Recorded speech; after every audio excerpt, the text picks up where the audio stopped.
Hi, guys, welcome back to Let's Heal Together.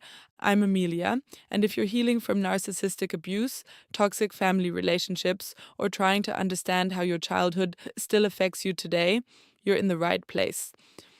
Every week, we break down the psychology behind abuse, trauma, and recovery so you can stop blaming yourself and finally start healing.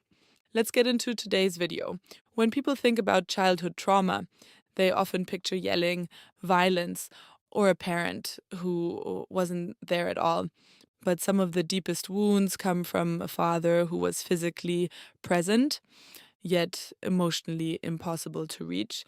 A father who expected admiration, but rarely offered comfort. A father whose approval felt like something you had to earn, yet somehow never deserved. If you grew up with a narcissistic father, you may still be carrying wounds that don't look like childhood wounds anymore.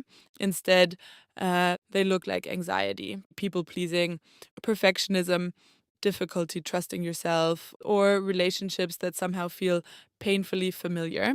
Today, we're going to talk about the hidden damage narcissistic fathers leave behind and why understanding it might be one of the first steps toward finally healing. Chapter 1. Love became something you had to earn. Every child enters the world believing one simple thing: if I'm loved, I'm safe. Healthy parents teach a child that love isn't based on performance, it's simply there. But with a narcissistic father, love often feels conditional. You receive attention when you succeed, when you make him look good, when you stay quiet, when you don't challenge him. Suddenly, love isn't something you experience, it's something you chase. You become the good child, the responsible one, the overachiever, or maybe the invisible one, because being invisible felt safer than disappointing him. Without realizing it, you learned one dangerous lesson. My value depends on what I can do for other people. That belief doesn't disappear when childhood ends. It quietly follows you into adulthood. Chapter 2. Nothing you did ever felt like enough. Maybe you got straight A's. He asked why one grade wasn't higher. Maybe you won the championship. He pointed out your mistakes. Maybe you graduated. Instead of saying, I'm proud of you, he changed the subject or made it about himself.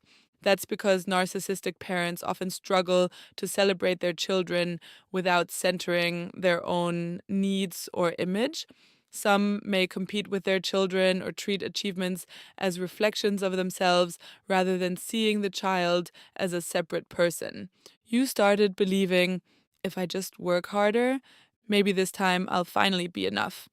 But the finish line kept moving because the problem was never you. It was that the approval you were chasing was never freely available. Chapter 3. Your feelings didn't matter. Children don't just need food or clothes or a roof over their heads, they need emotional safety. Imagine running to your father because you're scared. Instead of comfort, you hear, stop crying. You're too sensitive. Toughen up. Or worse, your feelings become an inconvenience. Eventually, you stop bringing your emotions to other people. You carry them alone. As adults, this can look like saying, I'm fine, even when you're falling apart. Because somewhere inside, there's still a child who learned, my feelings don't matter. Chapter 4. You learn to read the room before you read yourself. One of the hidden survival skills children develop in unpredictable homes is hypervigilance. You learned to notice his footsteps, his tone, his facial expressions, and the way he closed the front door.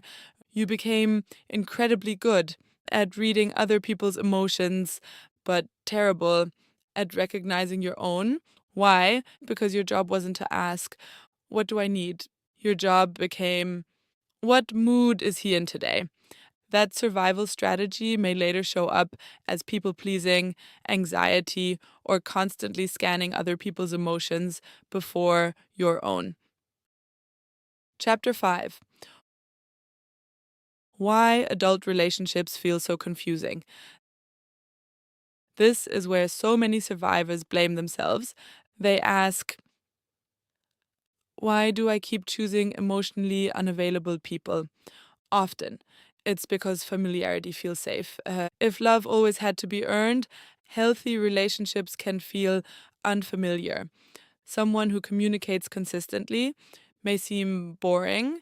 Someone who keeps you guessing can feel strangely exciting, not because chaos is love, because chaos feels familiar. Healing doesn't erase that pull overnight. It helps you recognize it and eventually choose differently.